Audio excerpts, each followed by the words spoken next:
tant soit peu, connaître votre passé et renforcer le sentiment de cohésion nationale. Vous serez bien amené un jour à nous relayer sur le terrain où nous nous situons aujourd'hui. C'est moi qui vous le dis. Je crois que le mal que l'occupant nous a fait n'est pas encore guéri. Voilà le fond du problème. L'aliénation culturelle finit par être partie intégrante de notre substance, de notre âme. Et quand on croit s'en être déplacé, on ne l'a pas encore fait complètement. Souvent, le colonisé ressemble un peu, ou l'ex-colonisé même, ressemble un peu à cet esclave du 19e siècle, qui libéré va jusqu'au pas de la porte, et puis revient à la maison parce qu'il ne sait plus où aller. Il ne sait plus où aller. Depuis le temps qu'il a perdu la liberté. Depuis le temps qu'il a acquis des réflexes de subordination. Depuis le temps qu'il a pensé, comme appris à penser à travers son maître. C'est un peu ce qui est arrivé aussi à l'intelligentsia africaine, dans son ensemble. Parce que, en dehors de quelques questions, toutes les questions que vous m'avez posées reviennent à une seule. Quand est-ce que les Blancs vous reconnaîtront-ils? Parce que la vérité sont blanches. C'est cela. Mais c'est dangereux ce que vous dites. Parce que, si réellement l'égalité intellectuelle est tangible, l'Afrique devrait, sur des thèmes controversés, être capable d'accéder à la vérité par sa propre investigation intellectuelle, se maintenir à cette vérité jusqu'à ce que l'humanité sache que l'Afrique ne sera plus frustrée, que les idéologues perdront leur temps, parce qu'ils ont rencontré des intelligences égales qui peuvent leur tenir tête sur le plan de la recherche de la vérité. Mais vous êtes persuadé que pour qu'une vérité soit valable et objective, il faut qu'elle soit blanche. Mais ça, c'est un repli de notre âme qui doit disparaître. Et ce sont justement les Blancs qui vont nous y aider. Et c'est parce que je savais cela que lorsque l'UNESCO m'a demandé de participer à la rédaction de l'histoire générale de l'Afrique, c'est bon, j'ai dit que je serais bien incapable de parler la vérité sous prétexte que nous allons écrire un ouvrage de portée internationale. Moi, j'ai des idées que j'ai toujours développées et contre lesquelles vous ne pouvez pas opposer des arguments scientifiques dignes de ce nom. Vous pouvez opposer une conspiration du silence, aussi longtemps que les jeunes générations africaines resteront aliénées, jusqu'à ce qu'elles se récupèrent, jusqu'à ce qu'elles acquièrent la connaissance directe, parce que c'est par la connaissance directe, par l'égyptologie, que vous dépasserez ce stade de flottement, n'est-ce pas, et de somnambulisme. Depuis toujours, la notion d'éducation a toujours été, fait partie de l'homme, et ce, bien avant sa création et après sa création, c'est grâce à l'éducation que l'être humain a su se connaître d'abord, puis développer ses facultés, développer par la suite son environnement. Et au fur et à mesure que le temps évoluait, de civilisation en civilisation, de génération en génération, jusqu'à ce jour, l'homme continue toujours d'utiliser cet élément-là afin de développer toutes ses activités et son milieu de vie. Ce faisant, et toujours pour aller encore plus loin, d'autres ont réinventé le système éducatif tout en trouvant un autre thème à cela, qui est la réorganisation ou la rééducation. Cela consiste en quelque sorte à adopter de nouvelles directives afin d'imposer, sinon de dompter la population juste pour un but donné. De ce fait, c'est quoi l'éducation? Et qu'est-ce que c'est au juste? Et à quoi ça sert exactement? C'est le but de la vidéo d'aujourd'hui. Mais juste avant de continuer, je tiens à aborder une idée très capitale. Parce qu'en son sens, elle représente en quelque sorte l'essence même de l'existence, sinon de l'humanité. Si je te dis ceci, Socrate, Platon, Einstein, Pythagore, ainsi de suite, je suis sûr et certain, tous ces noms te dit quelque chose. Mais par contre, si je dis Ibn Kathir, Al-Farabi, Ibn Rushd, Ibn Al-Haytham, j'espère que je prononce bien les mots. Et là, je dirais seulement une minorité de la population en savent quelque chose sur ces noms-là. Et pourtant, tout ce qu'on sait, tout ce que l'humanité a aujourd'hui vient de ces pères-là, vient de ces savants-là. Autrement dit, que cela soit économie, sociale, biologie, littérature, histoire, ainsi de suite. Cependant, si tel est le cas, s'il en était ainsi, pourquoi la plupart de ces noms-là ne figurent pas aujourd'hui dans les documents ou bien où sont passées leurs œuvres originaux? C'est justement aujourd'hui, nous te proposons un guide dans True History. C'est un guide dans lequel tu vas apprendre à découvrir la vraie histoire. Oui, si tu ne cherches pas, si tu ne le sais pas, pardon, sache que l'histoire est modifiée, l'histoire est changée, l'histoire est altérée, l'histoire est biaisée.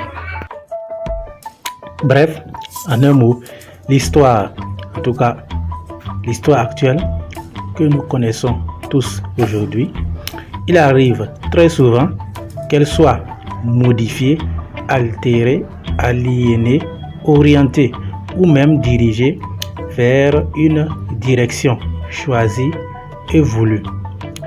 Et le comble qu'importe la véracité. Et tout ceci n'est que le début du commencement. À ce, croyez-moi, l'un des résultats résultants de ce fait est que tu puisses même gravement et facilement acheter tes propres déchets. Or, seule la vraie histoire fait qu'on demeure homme.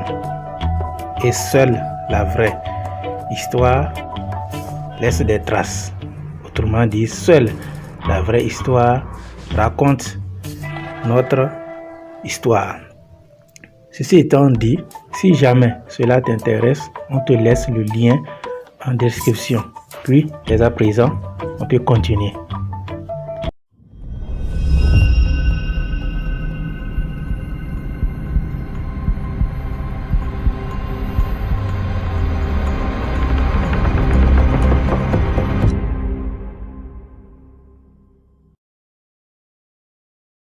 Donc, j'ai dit que de deux choses l'une, ou bien on prépare une rencontre de niveau international.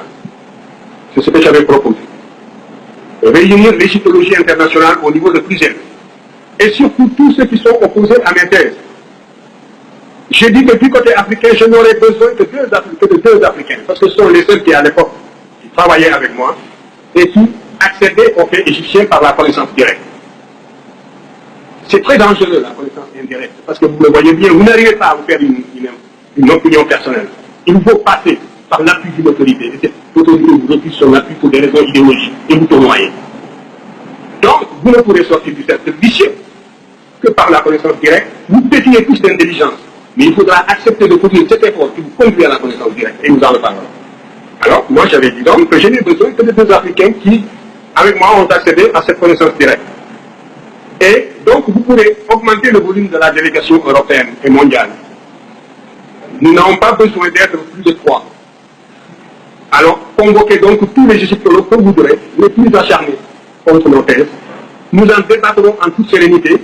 Je vous garantis le climat de sérénité des débats. Les débats ne seront pas limités, ils dureront aussi longtemps que nécessaire, en Égypte même, au Caire. Et à la suite de ces débats, on rédigera un document de portée mondiale, de portée internationale.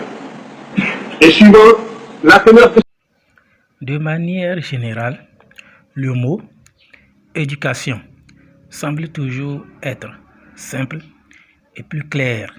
Cependant, c'est une expression qui ne veut rien dire du tout et qui veut dire tout à la fois par la même occasion. Oui, bien évidemment, je sais que ce que je viens de dire là, tout de suite, semble être irrationnel. Mais surtout, croyez-moi, malheureusement ou heureusement, c'est la triste réalité. Puisque déjà, l'éducation, au sens profond du terme, c'est simple comme de l'eau. Et quand on prend cet élément-là, c'est-à-dire l'eau, il suffit juste d'ajouter ou d'apporter un petit truc. Puis, on assiste par la suite à diverses transformations d'état telles que la couleur, l'odeur, la densité, le volume et ainsi de suite. Ainsi donc, comme type d'éducation, et surtout à ce niveau, à ne pas confondre type d'éducation avec forme d'éducation. Donc, comme type d'éducation, on peut citer quelques-uns, tels que l'éducation morale, l'éducation sociale, l'éducation scolaire, l'éducation financière, l'éducation personnelle, professionnelle, l'éducation culturelle, et ainsi de suite. Et jusqu'à ce niveau, ce qui est intéressant et remarquable, c'est que quand on prend tous ces types d'éducation, ils ont en commun un facteur qui demeure et a toujours demeuré intact depuis les antiquités jusqu'à nos jours. Il s'agit des directives ou disons des plans à suivre, autrement dit des principes et bases sur lesquels doivent reposer un objectif ou des objectifs que l'on doit atteindre en fonction d'une éducation donnée. À titre d'exemple, si l'on souhaite gagner de l'argent, il va falloir construire un plan d'action, c'est-à-dire apprendre déjà la finance, la notion de la finance, l'économie, comment épargner, comment acheter des actifs et passifs, comment dépenser, quelle est l'activité qui rapporte déjà plus, bref, tout un tas de processus, que cela soit à court ou à long terme. Voici dès à présent un autre exemple. Comment élever son enfant, par exemple. Tout d'abord, il faut s'occuper de lui en passant par son état de santé, son alimentation, puis lui apprendre à parler petit à petit, à marcher, à jouer, et tout au long de ce parcours, lui conseiller en faisant surtout attention aux termes et expressions qui seront employés vis-à-vis en fonction de son âge et de sa maturité également. Et je pourrais continuer à apporter plein d'exemples, mais ça ne sert à rien, c'est pas le but. Parce que dans l'ensemble, lorsque nous prenons toujours ce facteur commun qui n'est rien d'autre que ces principes et bases selon lesquels se reposent tous ces types d'éducation, vu d'extérieur, tout cela semble être simple et facile à mettre en pratique. Sauf qu'au fond, ce n'est pas vraiment le cas. Car, tout d'abord, on parle de plusieurs éducations différentes. Ensuite, cela va dépendre également des manifestations extérieures, c'est-à-dire nous avons l'environnement dans lequel on vit, la région, la famille, les camarades, en un mot, les autres entre griffes autour de nous. De ce fait, par conséquent, cela engendre par la suite ce qu'on va finir par appeler les formes d'éducation. Donc je pense que j'avais déjà employé cette expression-là, donc c'est le moment de l'expliquer. Ici, on entend par forme d'éducation la manière selon laquelle, ou disons, la méthode par laquelle on essaye ici d'éduquer, d'apprendre ou d'enseigner un individu en fonction d'un domaine d'activité donné. À ce sujet, voici ce que disait le savant Cheikh Anta Diop à travers l'une de ses pensées courantes. Il dit ceci: pour lui, l'éducation est indissociable de la politique. Former des citoyens conscients de leur héritage était le préalable à la construction d'un État fédéral africain et à une vraie indépendance. Fin de pensée. En grosso modo, pour aller plus loin, en s'appuyant sur cette affirmation du Cheikh, on peut dire ceci.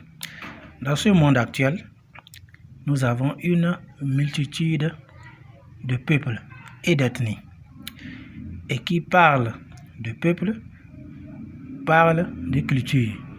Et qui parle de culture, parle d'héritage.